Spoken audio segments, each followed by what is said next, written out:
این برنامه چک چک شو است. درود میگویم به همه بیننده های هزل و شوخی، به همه دوستداران گلبهار غفورова. به همه شما سلامی گرم و جشنی ما. شما از خردسالی همین گله خرابت کنید. ولی ما از خردسالی چیکی همین هم مشکل نگار دادم. از یک کنیم سالگی من با خیلی گران گشتگی زیافتای خوراندم فربه چکر موندم نمیدونم. چند کیلو وزن دارید؟ راستی گپ همین اگر خطا نکنم یک 3 سال میشود که من عموما ترازو با نایستادم. 3 سال پیش چقدر بودید؟ 3 سال پیش آخران برکشتگیم. تو مجبوری من برکشاندم برای چی؟ وقتی که صدمه با آمدم در اونجا همش می نویسن که در بیمارخانه وقتی که بیشتری میشه. بعد اونجا منو مجبورن به همین ترازو نمی‌افتادم، لیکن مجبورن به همون ترازو بودم. راستی که 118 کیلو بودم. 118 حاضر شوید؟ حاضر نمیدونم که چند هستم، که 3 سال باز ترازو با نبرمادم و چشم میداره گفتم نمیداره من بولی ترازو. باره برای وزنتون رو پرداختن شما کوشش کرده؟ دیتا؟ بسیار دیتا میکنم. آخران وقتا باور کنید همه میگه که بعدی ساعتی 6 نخورید نقض میشه، بعدی ساعتی 6 نخورید. من تو ساعتی 6 من نگم چی نمیخورم. بسیارتر آب اگر وقتی گرمی باشد بعدی ساعتی 6 تا 6 میخورم. بعدی 6 با نمیخورم. خوراک 26 خوراکی 26 من پاشه چه؟ گنجیش نبود؟ چی بوده؟ چی وای میشوه؟ خوراکی 26 من همه چیز رو دوست میدارم. همه چیز رو. فقط میوه نمیدونم چون میوه خورد نمیتونم. همه چیز رو میخورم از میوه. یک اویله نشستن و مردک زنش میگفت که زنا نبین گازیتا به چی نویسیدن. یک قبیله بود است، همون قبیله با مردها حقوق داشتن که زنهاشون رو فروشن.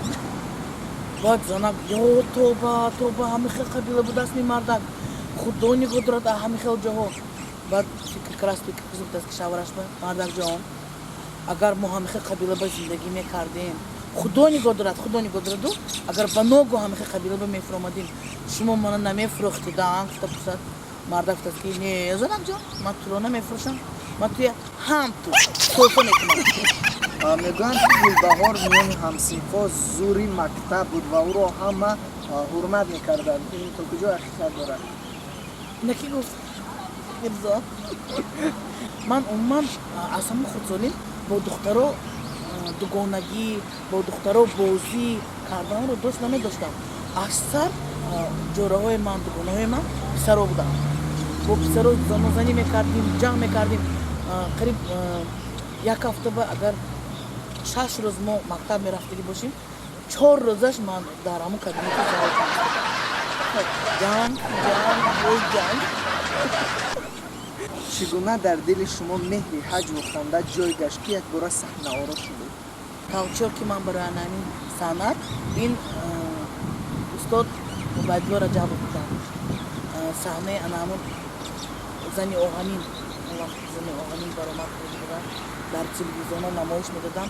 من از همون تلویزیون کنده نمیشتم و بسیار دوست میدارم همین استاد را، بسیار سنتشون را. عموما چگم یکمین آدمی که همین سنت به دل من رو گرم کرد استاد هستن و در خانه من بسیارتر همون کوچکار امک رو بازی میکردم. با صحنه آمدن شما با روزگی خود بود و با روزگی پدر و مادر رفتن؟ میرزا یک چیز میگم شما حیران نشوید. وقتی که من با صحنه برآمدم اونجا روزگی و وقت نبود. عموما روزگی هم کشته اونجا بود. رفتم برآمد تمام.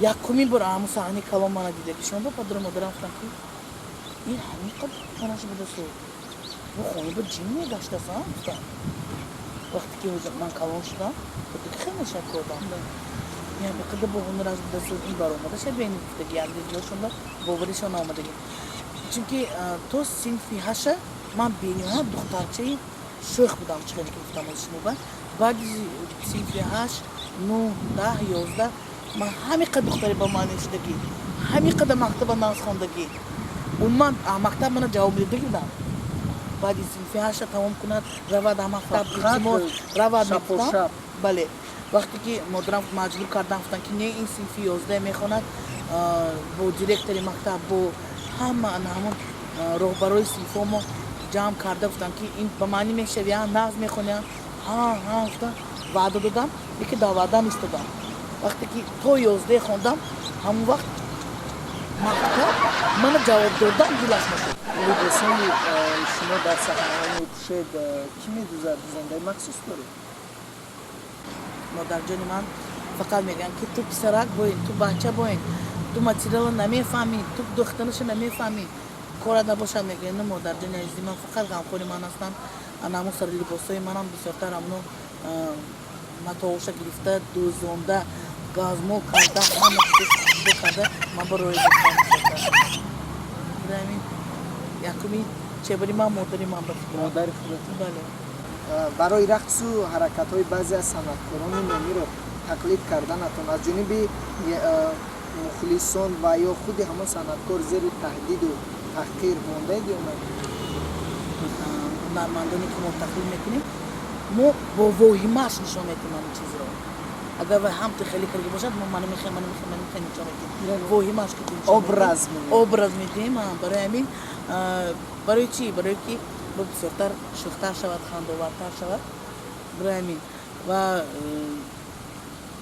اگر که در یاد داشته باشید شبنمی سریا با مریم بانوی خودشان رقصشان بودن دختر مریم دم دلم سرودشان سفر دنباله دارد انا اون رو وقتی که مثلا اون شبنم رو بازی کرد و من رقصه خودشان مریم رو بله انا اونجا تخلیق کرده بودیم راستی گپ انا همون میخواستم اکو مریم این مریم شده اینجا انا همون پرچاسکای مریم گرفتم انا همون فرمچی مریم یک وای کردم گاستکوی سرخی انا همون بود و در شنبه وقتی که ما سفری انا هنری داشتیم و کنسرت برآمد کردیم یک شبنم رو دیده بودم شبنم گفت که مریم این خیلی مریم یکون بار دیده است من گفته بود شبنم ایراد نگیرید به این مثلا کمبودی نگیرید یگون